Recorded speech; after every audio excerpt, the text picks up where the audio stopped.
Okay, so you've been following all this stuff about DEI in universities, and things are getting kind of crazy, Yeah. like really intense, right? We're talking like major changes, super strong opinions, and just like a ton of questions about what's next, Yeah. No, it's a huge moment for higher ed. for sure. So you sent me this article from the Daily Pennsylvanian, and I got to say the headline alone is like, whoa. Department of Education orders universities to eliminate DEI programs within 2 weeks. Yeah. 2 weeks. Yeah.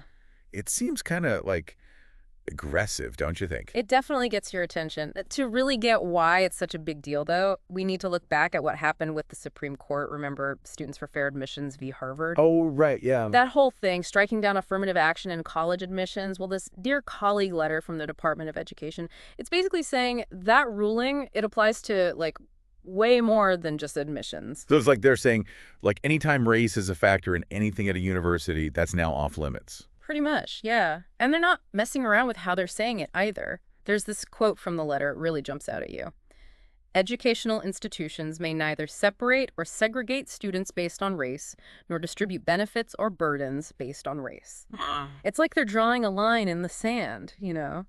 Oh, but like, how does that actually work in real life? What are they calling segregation Mm. on a college campus? I mean, what are they talking about? Well, they give some specific examples in the letter, and they might surprise you, actually. They mention things like segregation by race at graduation ceremonies and even in dorms. Like, say, if a school has a separate graduation ceremony just for Black students, or, if they set aside certain dorms as affinity housing for students of a certain race. Oh, okay. The Department of Education is saying that's a problem. Hold on, even if they're doing it to, make students feel welcome or to help students who maybe feel like they're on the outside. Yeah, that's where it gets tricky. This letter, it seems to be way more focused on the outcome, the impact, and not so much on what the university was trying to do. Mm. Like, their argument is that even if these programs start with good intentions, the end result is still, like, separating people based on race, and they're saying that is always wrong. So, like, even if a school says, hey, this program is supposed to be inclusive, the Department of Education could still come in and say, nope, that's segregation and you got to stop it. Exactly, yeah. And you can imagine that can make a lot of schools nervous about, well, all kinds of programs they have to promote diversity and inclusion. It seems like it goes way beyond just saying no more affirmative action, right? Like, they're basically redefining what you're even allowed to talk about when it comes to race at college. Yeah, you're right. And that's where this whole thing about indirect DEI programming comes in, which the letter, it talks about that too.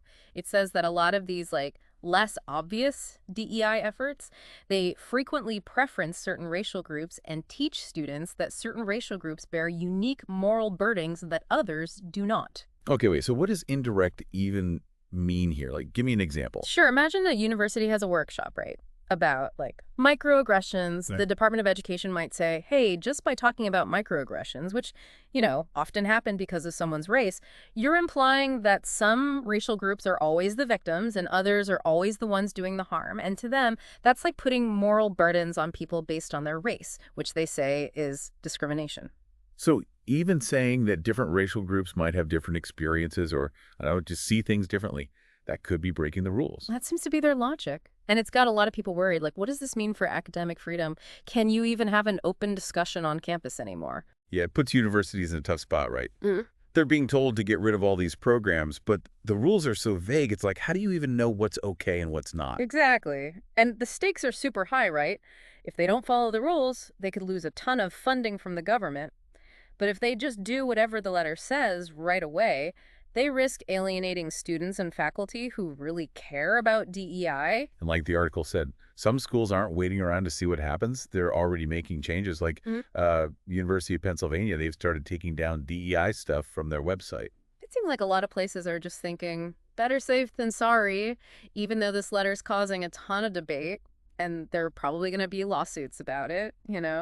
So we've got these rules that are super broad and kind of confusing. Universities trying to figure out what to do, and like a million unanswered questions about what all this means to the future of college, right? Yeah, there's a lot to figure out. For sure. And we're just getting started. We'll be right back after a quick break to talk more about what this could all mean. All right, so we're back, and I gotta say, my head's kind of spinning after all that. Yeah. We've been talking of this Department of Education thing, all the legal stuff, how universities are reacting. Hmm. But what I'm really wondering is, what does it all actually mean? What are the real consequences of all Right. this? That's the big question, isn't it? And it's one that a lot of people are trying to figure out right now. There's this worry about the impact on students, on, professors being able to teach what they want, and even on, society as a whole. Okay, yeah, break that down for me. Yeah. And when you say impact on students, who are we talking about here? Well, one of the biggest concerns is how this might affect students from, groups that have historically faced discrimination. There's this fear that if all the DEI stuff gets scaled back or disappears completely, it's going to be harder for those students to get the support they need, find mentors who understand where they're coming from, and just feel like they belong on campus. Right, because it wasn't just about admissions, right? Hmm. These initiatives were about making the whole environment more welcoming and inclusive. Exactly.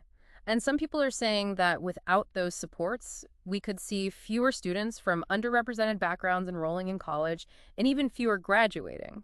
And that's not even getting into the whole thing about academic freedom, right? Yeah. Which you mentioned before. Yeah, that's a big one too. If professors feel like they can't even talk about certain topics, like race, inequality, social justice, stuff like that, because they're afraid of getting in trouble with this mandate, well, that could really shut down a lot of important research and teaching. So it's not just about specific programs getting shut down. It's about creating this whole atmosphere where certain ideas are basically off limits. That's what people are worried about. And that doesn't help anyone, right? I mean, colleges are supposed to be places where you can explore ideas, debate them, even if they're controversial or make people uncomfortable. Yeah, I see how this could be like a slippery slope, right? If we start limiting what can be talked about in the classroom, where does it end? It's a valid concern, for sure. And it's something a lot of professors are bringing up right now. They're worried that this mandate could basically prevent them from having important conversations with their students and from teaching effectively. So we've got potential consequences for students, potential consequences for the whole academic world, and then you said society as a whole, right? Yeah. What did you mean by that? It seems like a big jump to go from what's happening on college campuses to broader societal impacts. It might seem like a jump, but think about it this way. Colleges are often seen as places where new ideas come from, where social progress happens. They're where future leaders are educated, where important research is done, where people have these critical conversations about big social issues. Okay, I see what you're saying. So if we're limiting how universities deal with diversity and inclusion, it could affect how we deal with those things as a whole society. Right, exactly. If we're not having the tough conversations, challenging the way things are, within universities, then those conversations are less likely to happen anywhere else. It's like we're missing out on a chance to learn and grow as a society if we're shutting down those conversations on college campuses. That's one way to look at it. And it's a perspective that a lot of people who are critical of this mandate are bringing up. They're worried that it's not just about DEI programs, it's about sending this message that these conversations aren't important anymore. So it's not just about following the rules. It's about this potential shift in values and priorities in universities and in the whole country. Yeah. Right. And that shift could have consequences that last for a long time. Consequences we're only starting to understand now. So we've talked about a lot of potential downsides here, but I'm sure there are people who see this mandate in a more positive light, right? Oh, absolutely. There are definitely people who think this is a good thing, that it's necessary to make things fair for all students. So they see this as leveling the playing field, making sure that nobody's getting an advantage just because of their race. Exactly. They're saying that some DEI initiatives, the way they've been done, have actually led to reverse discrimination, where certain groups are actually put at a disadvantage. So from their perspective, this is about making sure that when it comes to admissions, hiring, all that stuff, it's only about what you've accomplished, not your race. Right. They believe that if you take race out of the equation, you create a system where everyone has a truly equal chance to succeed, based on their own talents and hard work. Okay, so that's a totally different perspective, and it shows how complex this whole issue is. We've got all these valid concerns about what could go wrong, but we also have to acknowledge that there are people who see this as a step towards a fairer system for everyone. And it's really important to understand both sides of the argument if we want to have a real conversation about the future of DEI in higher education. one that's productive. For sure. Yeah. It's not about picking sides. It's about understanding all the different angles, all the potential consequences, both good and bad. Well said. And it's a conversation that deserves our attention because what happens next could have a huge impact on students for years to come. So having heard all this, what's the biggest thing that stands out to you? I think what really gets me is the potential for unintended consequences. Whether you agree with this mandate or not, I think we can all agree that it's a pretty extreme way to deal with a really complicated issue. Right, it's like trying to fix a watch with a hammer. Yeah, exactly. And when you're dealing with something as sensitive and multifaceted as like diversity and inclusion, there's a real risk that doing something this drastic could backfire. And that seems to be the heart of the debate, right? Right. It's not just about whether or not we should consider race. It's about how we approach these issues in a way that's smart, that takes all the nuances into account, and ultimately benefits everyone. It's about finding a way forward that promotes real equality and opportunity without losing sight of the importance of diversity and inclusion. It sounds like we're at this really crucial point. Yeah. We've got this mandate that's making universities completely rethink how they do things, and nobody really knows what's going to happen next. Yeah, it's a pivotal moment. It is. And speaking of pivotal moments, I think it's time for us to, shift gears a little bit. We've talked about all the potential downsides of this, but what about the potential upsides? What if this actually creates an opportunity to rethink and reimagine how we approach diversity and inclusion in higher education? That's a great question, and it's one we'll dig into after a quick break. Stay tuned. All right, so we're back. And, it's funny, right? We've been talking about all the bad stuff that could happen, but what if, this whole thing actually forces universities to come up with better ways to do DEI?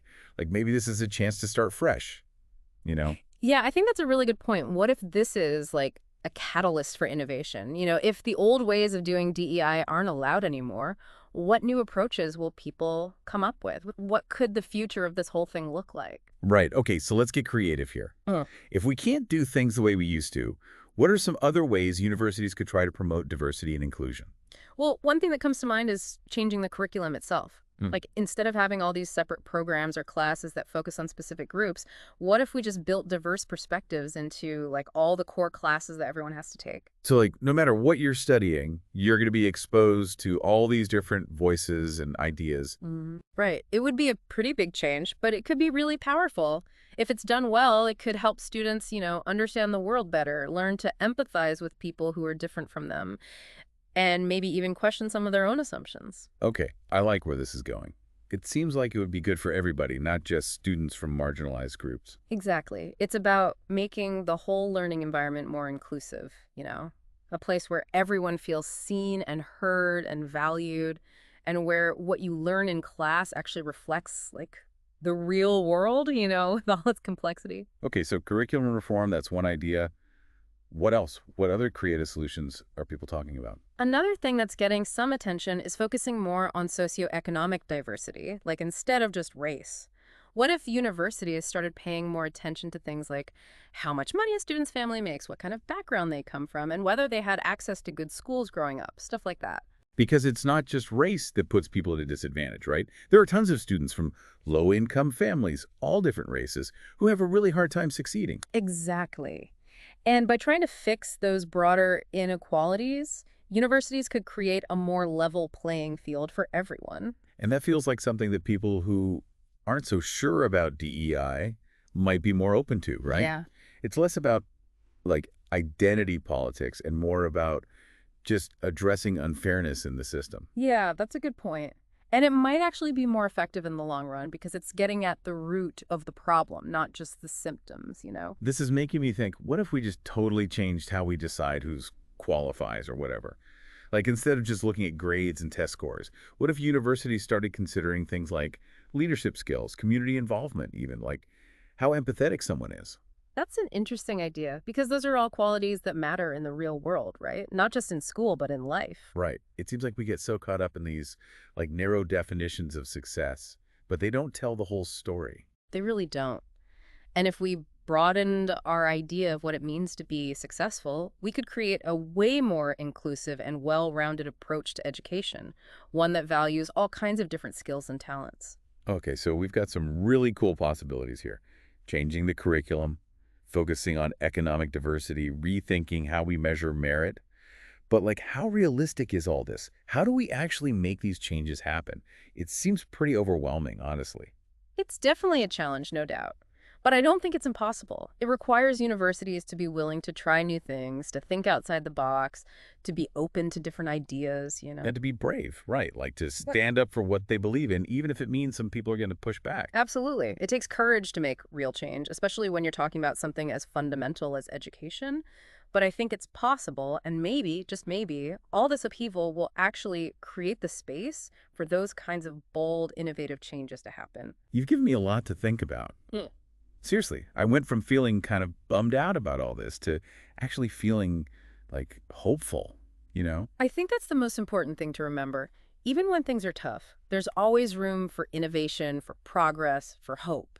That's a great takeaway. Yeah. And I think it's a perfect note to end on.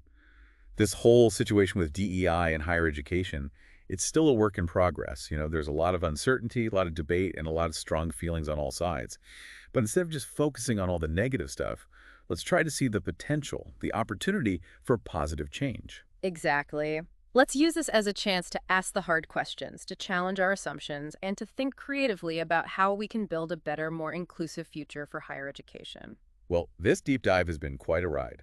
We started with this Department of Education mandate, talked about all the potential consequences, and even explored some really cool new ways to approach diversity and inclusion. And remember, this is just the beginning. There's still so much more to learn, to discuss, and to do. So to everyone listening out there, stay curious, stay engaged, and stay tuned as this story continues to unfold. And who knows, maybe you'll be the one to come up with the next big idea that changes everything for the better. We can only hope. Until next time, keep diving deep.